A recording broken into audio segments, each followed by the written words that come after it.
ये कहानी है ऐसे कुछ एस्ट्रोनॉट की जो पृथ्वी खत्म होने के बाद ऐसे एक प्लेनेट पर गए जहाँ पर पहले से ही एलियन लाइफ रहता है। क्या इंसान वहाँ पर एलियन को हरा के सरवाइव कर पाएगा या फिर एलियन की वजह से सब लोग मारे जाएंगे? देखते हैं आज की इस मूवी एक्सप्लेनेशन वीडियो में। अगर आपको ऐसे ही साइफाई और सर्वाइवर मूवी देखना पसंद है तो चैनल को अभी सब्सक्राइब कर लो।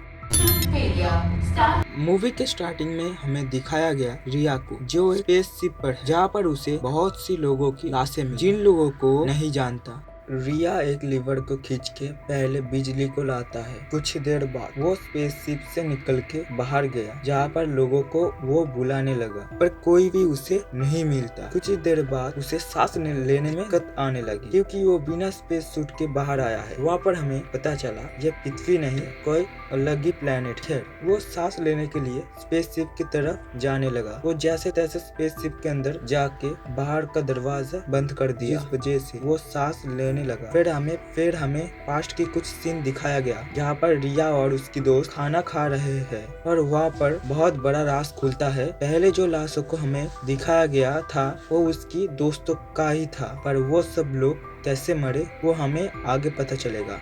यहाँ पर हमें पता चलता है इन लोगों की तरह बहुत सी लोगों को अलग अलग गैलेक्सी में भेजा गया है। अभी वो लोग जिस प्लेनेट पर है उसका नाम है प्लेनेट KY442 और इस प्लेनेट का वातावरण बिल्कुल पृथ्वी जैसा है। फिर हमें प्रेजेंट टाइम को दिखाया गया जहाँ पर रिया एक पैच को गले पर लगाया। फिर स्पेसशिप के AI बताने लगा बाहर के दरवाजे में कोई हलचल दिख रहा है। इसी वजह से रिया एक चाकू लेकर दरवाजे के साइड में छुप गया। जब रिया उस आदमी के ऊपर हमला कर दिया तब वो आदमी अपना मास्क हटा के बोलने लगा मेरा नाम ब्राइन है जो ऑर्बिटल मॉनिटर से आया है। मतलब वो स्पेस से आया है क्योंकि वो जब स्पेस में था तब उसे SOS भेजा गया था जहाँ पर उसे बताया गया था क्लार्क ने सबके ऊपर हमला कर दिया इसीलिए वो यहाँ पर आया है। सब कुछ ठीक है या फिर नहीं। यहाँ पर हमें यह भी पता चला कि रिया सब कुछ भूल चुका है। कुछ देर बाद ब्राइन एक मशीन को लाकर उसकी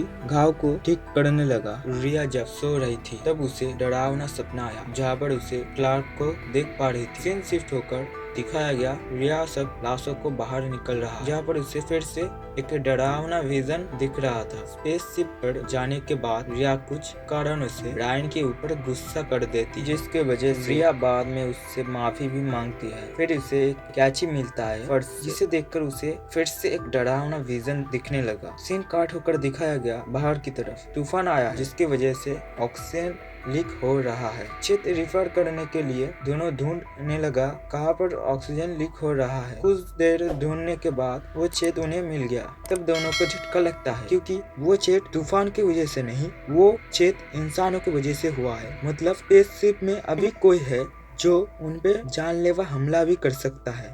छेद को रिपेयर करने के लिए रिया अंदर जाता है और ब्राइन बाहर से उसे गाइड कर रहा है। वो उस छेद को रिपेयर कर रहा था तब फिर से उसे एक डरावना विजन दिखने लगा। उसे नजरअंदाज करके वो फिर से अपना काम करने लगा। सीन काट होकर दिखाया गया रिया और ब्राइन फिर से झगड़ रहा है क्योंकि रिया जानना चाहती है ये सब लोग कैसे मरे और इसके पीछे कौन है वो पता करना चाहता है। और दूसरी तरफ ब्राइन कह रहा है हमारा 30% ऑक्सीजन खत्म हो गया है इसीलिए हमें यहाँ से निकलना पड़ेगा नहीं तो हम लोग मारे जाएंगे। कुछ देर बाद रिया ब्राइन की बातों में एग्री करके चला जाता है। फिर से रिया एक डरावना सपना देखकर उठ जाता है। रिया केबिन से बाहर आकर ब्राइन को ढूंढ रहा था तब उसे एक ड्रोन दिखता है जो उसे सपना में दिखा था। जब ड्रोन को कंप्यूटर से कनेक्ट करा तब उसे मालूम चलता है कि ये प्लेनेट का वातावरण किसी ने बनाया है और ये सब ब्राइन जानता है। ड्रोन की फुटेज को देखकर रिया को एक बात पता चलता है कि वही सब लोगों को मारा है पर उसे ये याद नहीं है कि वो सब लोगों को मारा है और ये जानने के लिए वो ब्राइन को बोलता है और 2 घंटे के लिए रुक जाओ मुझे सब कुछ याद आ जाएगा।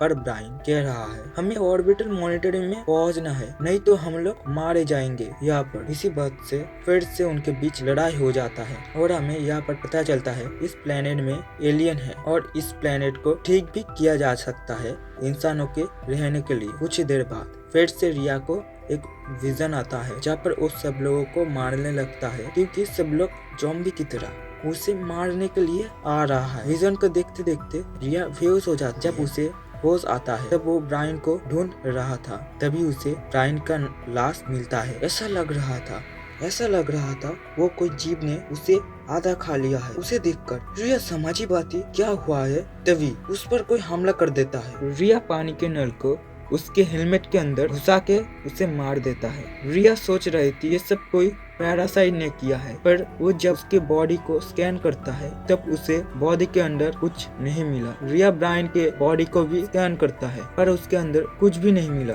हमें पास्ट की कुछ सीन दिखाया गया जहाँ पर बड़ा सा पैरासाइट दिखाया गया जिससे रिया अपनी लैब पर एक्सपेरिमेंट कर रही थी। तभी एडी पीछे से आकर और बोलने लगा, तुम यहाँ पर क्या कर रहे हो? तभी पैरासाइट ने खुद को आजाद करके एडी के ऊपर हमला कर दिया और उसके बॉडी के अंदर चला गया। एडी कुछ ही समय के अंदर पैरासाइट के कंट्रोल में आ जाता है और एडी सब लोगों को मारने लगा, जहाँ पर एडी और ब्रायन के आदि और ब्रायन का मौत तुरंत ही हो जाता है और वो पैरासाइट एडी को छोड़कर रिया के अंदर चला गया, क्योंकि रिया एक कैंची से उसके दिल पर वार कर देता है, जिस वजह से एडी भी मारा जाता है। कुछ देर बाद रिया बेहोश हो जाता है और आगे का सीन तो आपको पता ही मूवी के स्टार्टिंग में दिखाया गया था। मतलब रिया जो अब तक देख रहा था वो सब उसका भ्रम था, कोई ब्रायन टेंस के आसपास नहीं था। कुछ देर बाद वो अपनी बॉडी को स्कैन करने के लिए वो रोबोट को लाता है और वो अपनी बॉडी को स्कैन करने लगता है। तो तब हमें पता चला उसके अंदर ही वो पैरासाइट है। तो वो उस पैरासाइट को निकलने के लिए तभी रोबोट से अपना सर्जरी कर देता है और वो पैरासाइट मरे हुए